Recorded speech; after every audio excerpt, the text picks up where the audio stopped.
Hello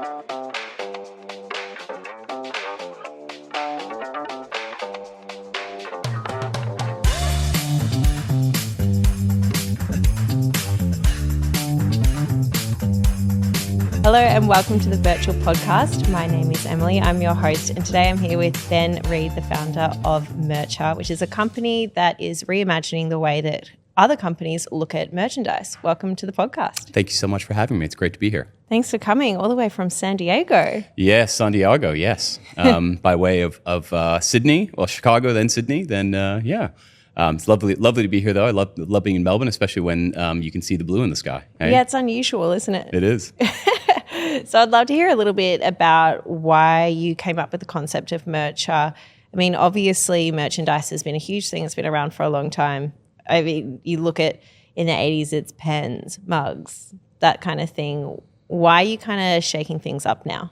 Yes, good question. So I guess a confession. I actually don't come from the industry. So I'm actually one of the only people on the team that is not an industry veteran. So my co-founder, Sam, has been in the industry for a long time. He's actually a generational promotional products guy. So his dad was in promotional products as well. And anyways, he, even being in the industry all that time, he at one point had to order merch for a personal project. And he had, been working in the business, but had never actually had to order something personally. And he went through the process of ordering it and went through a competitor of ours who will remain nameless, but after going on a website and ordering a quote, I think 19 emails and 5 days of back and forth, and he still didn't have an answer, right? Yeah. And so anyways, he came away from that experience thinking that there had to be a better way. And so he had this idea to bring the experience online, bring it into the 21st century.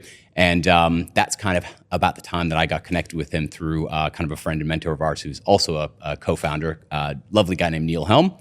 And anyways, we looked at the problems that were inherent in the industry, and Sam was kind of educating us on all of the the problems that businesses face, but also a lot of the kind of intricacies of the industry here and things that could be improved. And we realized this is something that is literally like a diamond hiding in plain sight. Merch is literally everywhere. I know we talked about it in our branding, everything. But that was probably the first revelation I had when I started learning about the industry from Sam was, I'd be walking around and I'd be at my local coffee shop and I'd see them wearing a branded polo. And then I'd be in the airport for work and I would be, walking past guys wearing business shirts with logos on it. It literally is everywhere if you stop and look around. But the problem is most of it is very low quality, I'd say. I think there is a well-known statistic that I think 66% of promotional products end up in landfill. It's terrible, right? And like we were talking about this just before we started, I'm a big fan of nature. I've always spent a lot of time in the outdoors. I was just sharing that story where at one point I actually went out in the wilderness for a month and come back. I've always been big into the mountains, and all of the things that I love to do are all in nature. And so I made I've made a concerted effort for a long time to think consciously about what we use and what we consume. And so bringing that kind of mindset into the business, we looked at a lot of what was being sold, and a lot of it, frankly, is made to fail. It's not made to last. A lot of it's made to be single use. Why is that? Price point usually. Okay. And you can get good quality things that are not super expensive. And there are a lot of products, and if you go onto our site right now, we have a curated range of products. Sam has literally held and felt and touched and tested just about everything on there. We reject most products we see. So the pieces that you see on there have already been vetted by us and vetted by the team. But a lot of it is, I'll give you an example. We had a radio station in Sydney, remain nameless, and they wanted I think they wanted 500,000 or a million plastic whistles for a New Year's Eve thing, right? They did not need or want the whistles to last, right? They were meant to be single use. And we rejected the order, and at that time, it would have been a really lovely order for us to have. It would have been a lot of money. But that is just an example of a company going and looking for something to tick a box without really thinking about, the underlying cost of that. Those things were just going to end up in the harbor. They were going to end up in the bin. All of the time and effort to create that product overseas, the materials that went into it, the labor that went into it, the flying it over here, all of those things, which we don't always think about when we purchase things, to just get thrown into, a bin. It just doesn't make sense. So that idea, and something that we are really strongly passionate about, is that if it's on our site, it has to be made to last, and it has to be made fairly. The term sustainability gets bandied about a lot, right? And there's a lot of greenwashing and things like that. And we're not perfect, and we have a lot of things that we could do to improve. But we again stick to that idea of just simply having things that are made to last, right? Because something that's made to last is inherently more sustainable. So anyway, so that is kind of one aspect, I think, that has caused this issue where a lot of products are finding themselves in landfill. A lot of promotional products finding themselves in landfill. And the fact is, promotional products are a tremendous asset for a brand if they are done well. Like they are, I'm wearing my Merchant t-shirt, of course. I've worn this t-shirt, 50 or 100 times. And the fact is, it's good quality, it's comfortable, it fits well. I like the way the branding, is, it's subtle. So promotional products can do a tremendous service to a brand if they're done well. And if they're, if you choose the quality route. And the quality these days doesn't have to be expensive. We have things at multiple price points that are all good quality.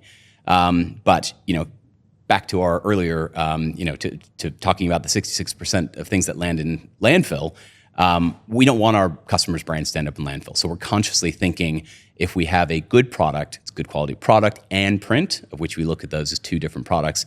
If you provide a good product with good print, that piece of merchandise, whether it's a bottle or a pen or a T-shirt, it can have a tremendous benefit to your brand in the long term. But again, the opposite is also true. So, anyways, that. Sorry, I went on a quality tangent there. Oh, tangents are very welcome on the Birchal podcast. I love a tangent. It does happen. I get excited, and I will do that. So I reserve my right to do that. Look, you've got your children that you actually produce yourself, and then you've got your business, which is the children. So that's right. Yep. And that's a really good way of looking at it. Hey, because they both have their highs and their lows. Oh, yeah. As a childless woman, I'm sure that is true. Yes, it is. Yeah, I mean, look, I'm a dorky dad. I'm not going to go down that path, but you love your kids like nothing else, and you only want the best for them. And in a lot of ways, you put a lot of time and effort into. Same for business. Same with the business. Know. So I like to say, that I've got 3 children, and this is my family always comes first. So that's a rule we have across the business in general, across all of us, is that family always comes first. But yeah, the business, it's my baby, and it's Sam's baby, child. And it's Neil's baby, and it's Brian's baby, right? Yeah. And fortunately, we've got some great people on the team, that feel that way about it as well, which is, I think, why we're seeing the success that we're seeing. When you're coming through equity crowdfunding and raising capital in that way, do you look at it like you're bringing on board new family members? Yeah, it's interesting. I think if I step back and think about the question of crowdsourced funding in general, so I'll step back. I remember seeing Google for the first time when I was in uni, right? And at that time, nobody knew Google was going to be what Google was. I'm not going to tell you when it was because that'll show my age, but this is before Google was public or anything like that. And then I remember seeing, a year or two after I had graduated, I remember seeing Google come out, and they did what was called a Dutch-style auction IPO, which not many people know that. It's a very different way of doing an IPO. And I always liked and respected Google for that. I wouldn't say I like and respect Google in general, especially now, but that's another story for another time. But I like that they did that. And the reason they did it is because it was democratizing the investment in Google at that time. And, there are, I suppose, the older I've gotten and the more cynical I've gotten, I don't like the fact that a great deal of the capital flows that go into companies at all stages, the whole VC arena and, private equity and things like that, they're held by a very concentrated amount of people, and IPOs generally first serve the bankers and the early investors that jump into a company, and everyone else kind of gets the scraps. Even if you're an investor, and I've been a retail investor since I was about 18 or 19. So I've always had a problem with that. I've always had issue with that. So I like the crowdsource funding piece and the fact that it is a way to kind of democratize the investment. And we're an early stage startup. There's risk involved. You could lose all your money. It is what it is, right? And that's the case for every startup. I don't care how well honed your pitch is. I would say, we've got a great business. We're improving it all the time. We have an incredible management team, a great plan. I would argue the best product is in our platform. But there's still inherent risks in doing it. But I think for the people that are willing to take the risks in order to reap the rewards, of which investing is all just on a scale of risk and reward, I think the CSF path allows you to get into companies earlier than you would have the option to do otherwise. And so therefore, for anybody that puts down, whether it's $1 or 10,000, or we're an expression of interest now, and we've had a few that have come through much larger amounts than we kind of expected to see. It's not that say that we'll close all of them, but if you were putting $1 into something or 10,000, to me that is worthy of me saying thank you to you for taking a vote on us, right? Because you're voting on us, you're voting on the business. So yeah, I think we do look at it that way. We certainly look at it that way. For the people who have jumped in and invested in us, at a very early stage, of which there's the 4 founders, but then we have a few lovely investors as well, and a couple of VCs that have backed us early. And we have a lot of they are like a family to us, in good ways and bad, just like families are usually in good ways and bad. But anyways, I do like the idea of the democratization of it, and anybody who's willing to put down $1 on a company, obviously do your research, but we welcome you, and we thank everybody who comes to the board and decides to back us. So you've obviously gone through venture capitalists previously to raise funds, Yep. and now you're at the point of coming through equity crowdfunding. Yep. Do you foresee in the future that you'll need to raise more funds to grow and expand into other verticals or horizons? That's a question I think you always, look, most companies on their trajectory rely on a number of funding rounds over time, right? To me, I look at the funding rounds as we have a set of milestones that we want to hit. So we've never brought on much funding, as in we were fully self-funded, as in we bootstrapped it, the 4 founders, until 2023, early 2023. When did you start the company? We launched it officially, so our quote-unquote official launch of our MVP, or minimum viable product, or Sam likes to say our minimum lovable product, was in February of 2022. Okay, so it's really new. Yeah, it's about two and a half years. It doesn't seem like that. Well, sometimes it seems very quick, and Yeah. sometimes not. And we've done a lot of work before then, but that's when we officially launched it to market, which is always a super exciting thing for a founder because, there's a lot of ambiguity that is involved in starting a startup, right? Yeah. And, we have we have a tremendous team, the 4 founders and, the other people on our team. We did a lot of, research. We interviewed customers. We talked to people about the problem. We did a lot going into preparing to build the platform, build the business. All that preparation doesn't really make that much difference if you launch something and people don't buy what you sell, right? Yeah. So that pivotal moment where you launch something and then people actually go on the platform and they start buying stuff from you, and then they start buying from you again. That's you hear the fancy term product market fit. That's really what product market fit is to me. It's, do you have happy paying customers, right? Of which we do now. And we're fortunate to have, some very big customers who've, we weren't pursuing that into the market, but, as an example, there's, Samsung. Samsung, I think. I do. People have heard of Samsung. It's a pretty big company. They found us, through our advertising efforts. And I think, and I want to make sure it is Samsung. I would have to ask Sam, but it was a big name like that, big consumer electronics company. And I think the interesting feedback for them was we had delivered, so they were able to go online.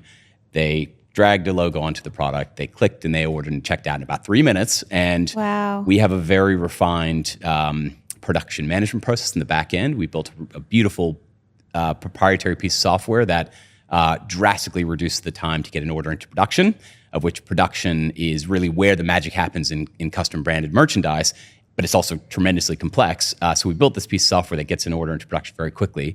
And anyways, we delivered the product to the customer before their incumbent had even provided them with a quote, right? Which was very interesting. That's crazy. Right? It was just crazy, right? But yeah, so we launched the MVP in February of 2022, and we again had a kind of period where is this working? Is it not working? In the first 6 months, you're just trying to figure things out. You're trying to manage a bunch of different balls in the air and make sure none of them drop on the floor. And at the end of the day, what we did most in that period is just talk to a lot of customers, right? And everybody that came through and bought something from us, we pick up the phone and call them. We called it our high-tech, high-touch approach. It was something that was taken from OzForex, of which Neil, who's a co-founder, was the CEO of OzForex. Actually, as a small aside, Sam worked for Neil as his first job. That's their connection. And so that high-tech, high-touch approach where we literally pick up the phone and call a customer, it's something that is not it's not widely used in digital businesses, and especially businesses that grow to large scale, because it takes a lot of time, effort, money, people, hours. If you think about like Facebook as a business, if you ever go, I don't know if you ever run across advertisements or anything on Facebook or anything, if you deal with it as a company, it's almost impossible to talk to a human there. We do it every day. Our entire backend is trying to understand why all of our ads are getting blocked by Meta. It is a nightmare, and you can never get onto And you a can never human. get a hold of them, right? And that's by design, right? So by design, we thought it was important, because we're a digital business, to just have a connection point with the customers up front. And we started doing that when we launched, and we still do it today. So if you come through and you're a first-time customer, you'll get a phone call if you place an order with us, and you probably won't get a phone call again after that unless you want one. But either way, in the early days, in that first 6 months, we were just trying to figure stuff out, making sure that we were delivering on our promise of providing good quality branded merch to people that were going to that was going to help build their brand, and and that's what we did. And then getting back to the conversation about what investments and what funding came into the business. Again, we didn't bring any money into the business until 2023, like external money, not bootstrap money. And that was just us, finding a couple of partners that we really liked. It wasn't really that we were looking for VC funding. The business has always been fairly strong structurally, as in financially, so we haven't really it hasn't been very cash hungry. But we're at the point now where we're growing really fast. We grew 130 something % year on year, so our revenue more than doubled. Very importantly, it doubled while we improved a lot of our key metrics. So our average order value went up, our margins went up, our operational costs as a percentage of revenue went down. Like, we did a lot to strengthen and tighten the business. So we're in a really good position now. And again, when we talk about funding rounds and whether or not you take future funding rounds, the last funding round we did was to deliver a set of things. And when you bring in funding to the business, you're doing it to reach a couple of milestones. So the raise that you're doing now is really to get you kind of to the next raise, if you will. Yeah, right. Now that said, like, we had several months in the last year that were profitable, and we are if we scaled back our advertising push, which we don't intend to, because it's a disruption play and advertising is super important to that.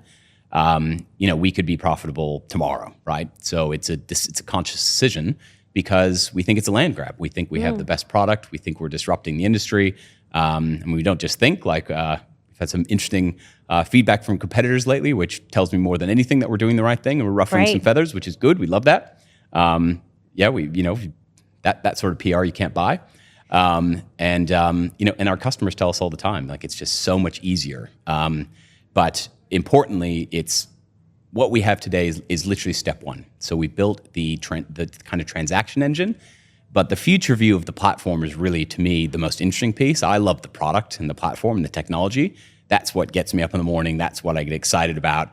We just did this huge UX UI user experience and user interface revamp of the platform, which I love seeing, you do these little things, based on what the customers tell you, and then to see it have a result, like, that's what excites me. And so this round, in this, this crowdsourced funding piece, the next set of milestones for me, if we're successful and we get the amount away that we want to, which I'm confident we will, we have a set of technology milestones that will kind of evolve the platform to the next step. Amazing. And so that's kind of where we want to go from here. So, long way of saying, we will bring in funding as and when it makes sense. And I think now it does. In the future, maybe it doesn't. When we have the platform in Australia, which we kind of look Australia as our, we want to get it absolutely humming here. We want it to be as good of a platform as it can be before we really think about going elsewhere. Australia's a great test for that. It's a great test. You have a very high percentage of people who are online.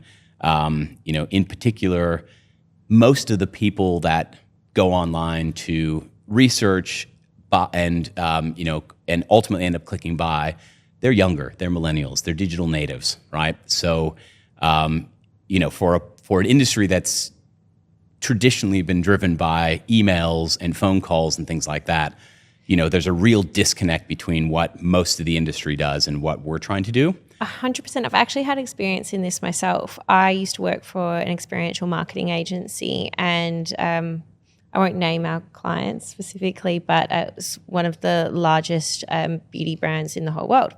And to get merchandise made, anything that we wanted, it was countless emails back and forth, calls, having to get samples to actually ensure that the quality was up to standard for this brand.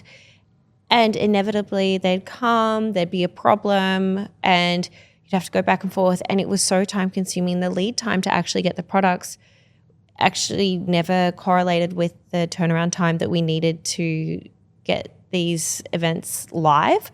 And it was such a headache. I really wish that Mercha existed when I worked there, because looking at your platform and the interface and everything that goes into actually creating a business that makes things a lot more seamless than what you're used to, it's a game changer.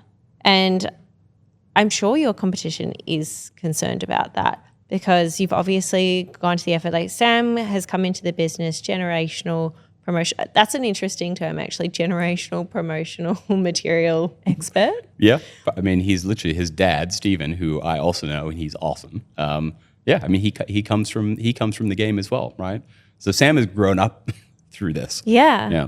It's so interesting. But obviously you've been around for a short time, but there's got to have been some mistakes that have been made or something that's gone wrong. What's been the biggest mistake that you've made and the biggest learning that you've taken from it?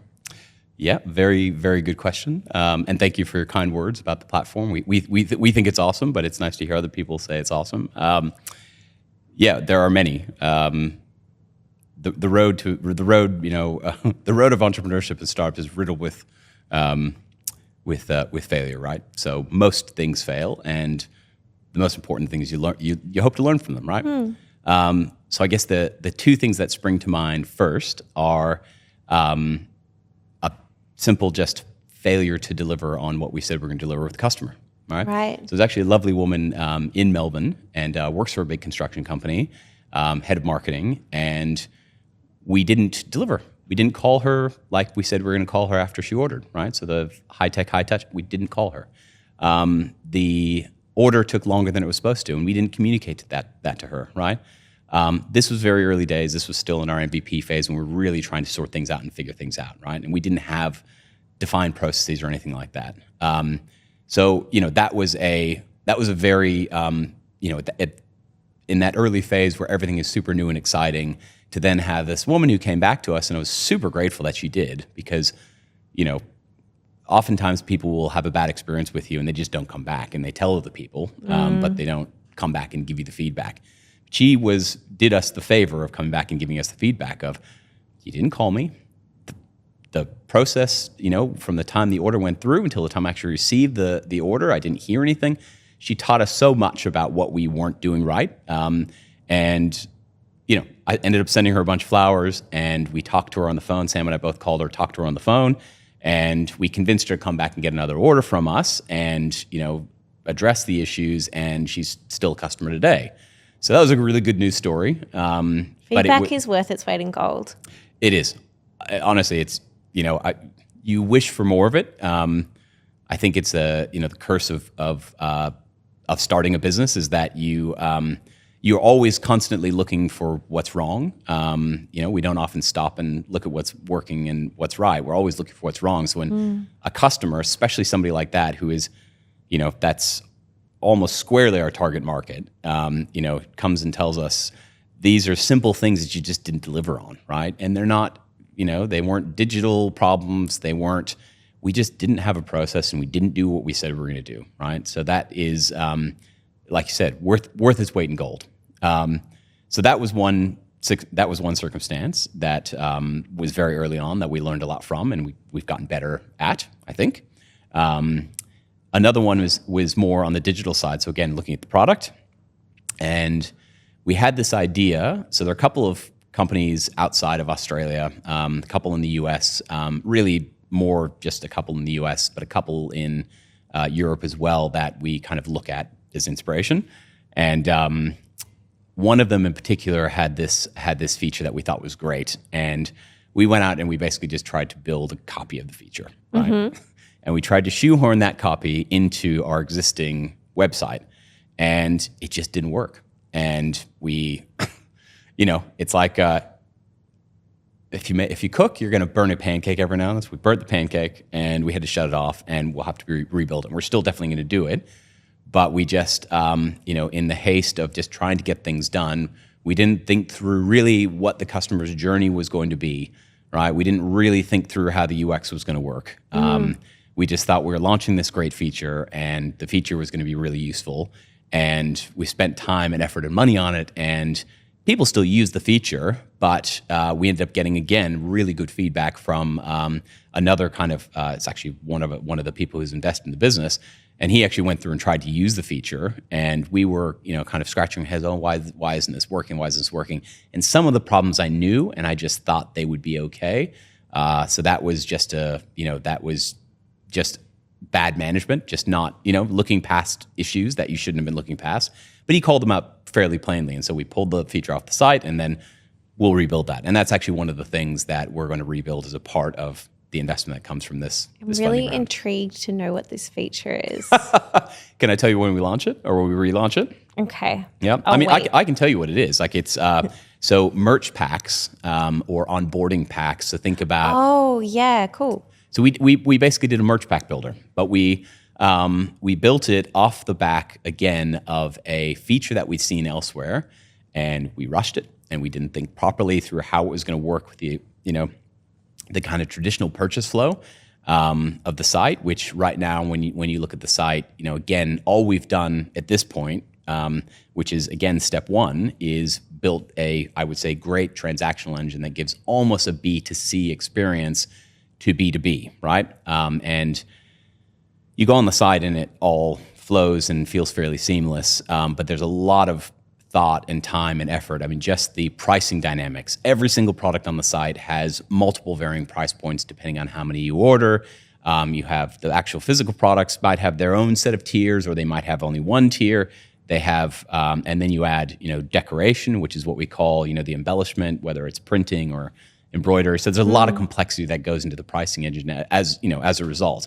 And we have a mantra. I in particular have this mantra that simplicity is the ultimate sophistication. And so we've tried to make that as simple as possible, right? But then we just basically took this elegant solution to buy merch in bulk and tried to mash together this piece, and it just didn't work, right? And there were lots of reasons that were kind of plainly obvious that it wouldn't work. And there was one particular decision that I made that caused part of the journey to break down. It's just one of those things you have to live and learn from it, right? And we burned the pancake, and we have to throw the pancake out, and we have to.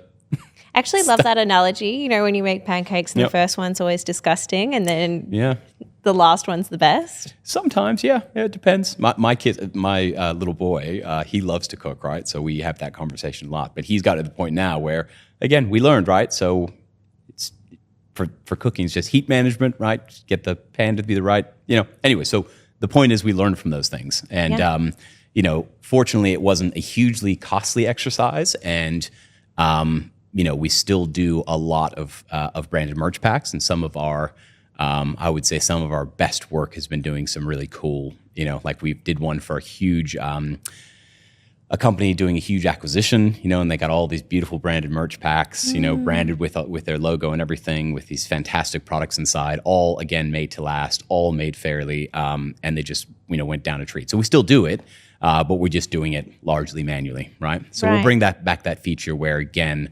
that seamless online experience, you'll be able to do that when you build your merch packs as well. But that's one of the things that'll come next.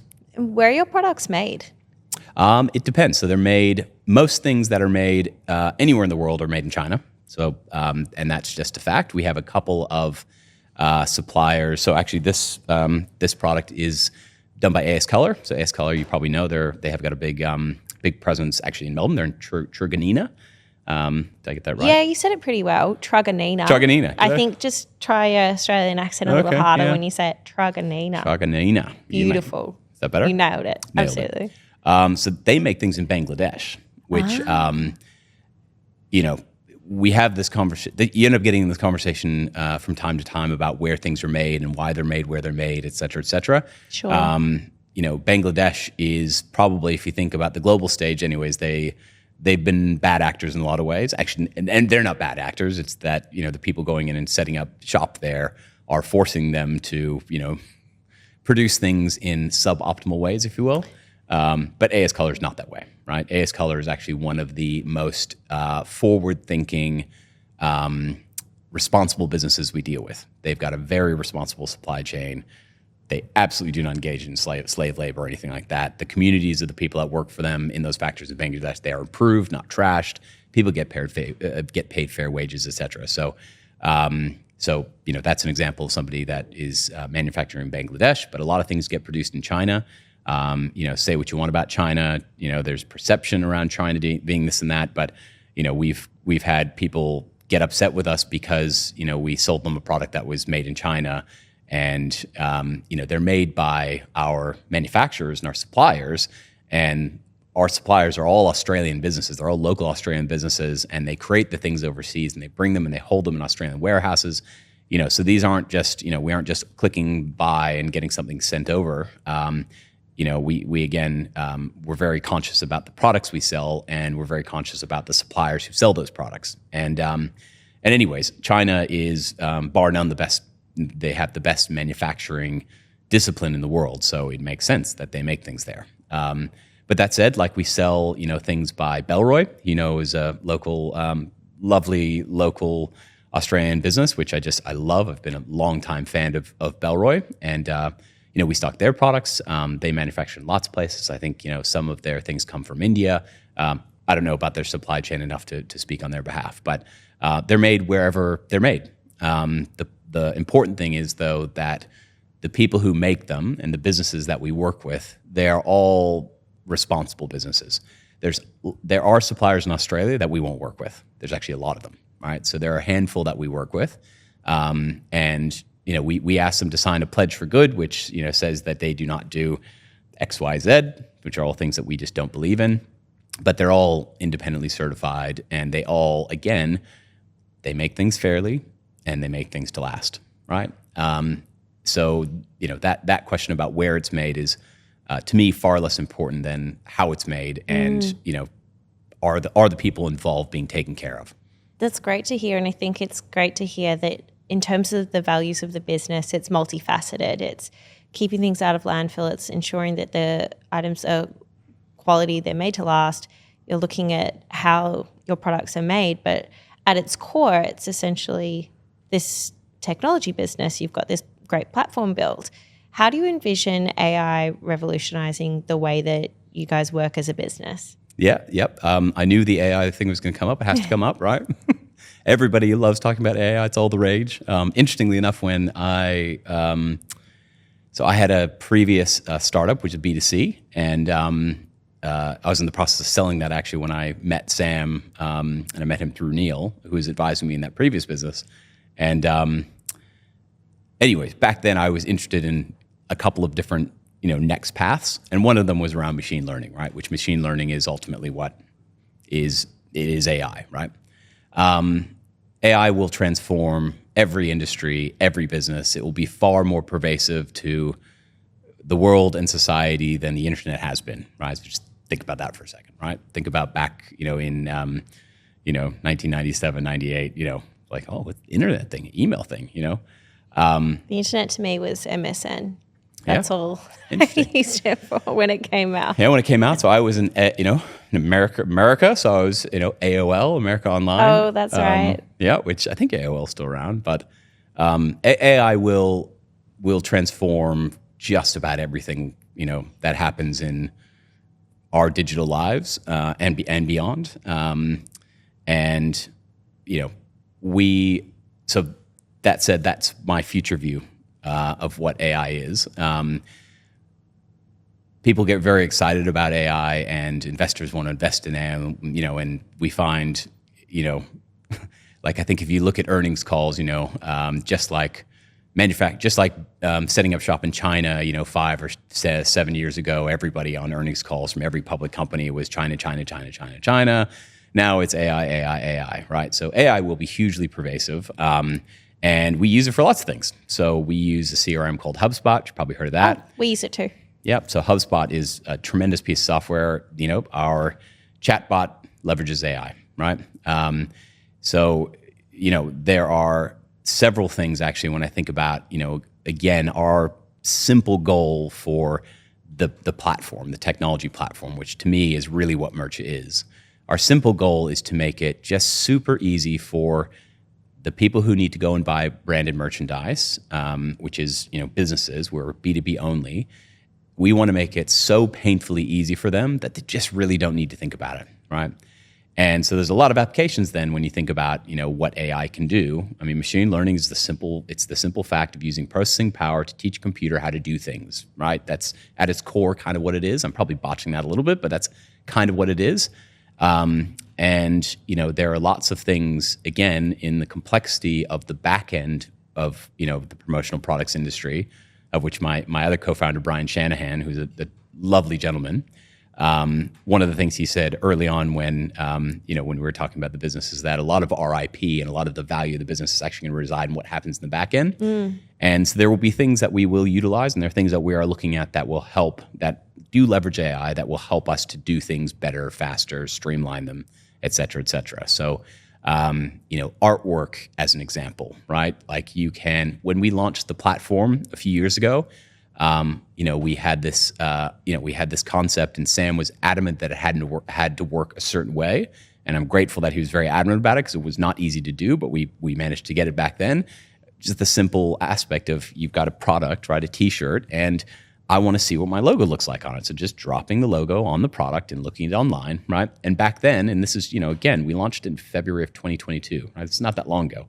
Back then, the options for tools and services to do that, there weren't that many of them. Now there are literally, I can rattle off 15 amazing AI businesses that are doing that like that, right? So those little things, I think, it's super easy to get caught up in the whole AI thing. And, if you're thinking it as a retail investor, like I am invested in Google and Amazon and Meta and NVIDIA, right? All of the mega tech stocks, all mega cap tech stocks, they're all going to invest hundreds of billions of dollars in AI because they have to and they should. We will invest in it where and when it makes sense, right? But we definitely pay attention to it. If our goal is to automate and streamline this industry, AI is at its core a way to automate and streamline things in a really fantastic and easy way. So without saying anything that's too bleeding edge and forward thinking, that's what I'll say about that. We'll use AI if and when it makes sense, but we will certainly use it. And you over there and everybody who's listening to this, you will all be using AI. You are using it now. If you're on Facebook right now, the ads getting delivered to you. Meta is probably the front runner for actually using and monetizing AI. So if you're getting delivered ads right now, they're getting delivered to you mostly by a very advanced AI targeting mechanism, which is making Meta a truckload of money right now. So anyways, that's my long-winded tangent about AI. No, I don't shut up about it. Honestly, I think people's eyes start to glaze over when I talk about AI. I'm the poster girl for it. I'm absolutely obsessed. So I couldn't help myself but to ask. Oh, do it, man. It's interesting. And anybody who's not looking at it is a dinosaur. You have to pay attention to these things as they come. But I just, again, we're a pretty practical bunch. Like we built the business with a very simplistic set of goals and shared value. We want to build the best product. We want to treat our customers really well. We want to do all the things that any good business does, right? Treat our customers very well, say what you're going to do, and then do it. To my conversation about not doing that. So again, we aren't going to get caught up in the everything AI, and like I don't even know if we say the word AI in our whole offer document, right? Because AI is a tool, and it's a tool like other tools. It's just going to be, the most interesting thing about it, I think, at this point is we actually don't have any idea how far and wide it's going to impact our lives, but I would say to think it's going to do anything less than transform everything that is attached to, a digital network. At the very least, it's going to be impactful. Yeah, it's going to touch everybody, and it's going to happen really, really fast. If you think about, again, just the 25, 30 years where the internet's been a thing, I think it will happen a lot faster than that. Well, I'm excited to see how it one day integrates with your platform, and really excited to see how your raise goes, and see how it gets affected by having all these incredible new shareholders on board. And I really want to say thank you so much for spending time with me today. It's been such a pleasure. An absolute pleasure. Thank you so much for having me. Pleasure's all mine. Yeah, I love going on a tangent, and we've gone on several, so it was lots of fun. So good. Well, good luck with your cap raise, and can't wait to see how it goes. Thank you so much.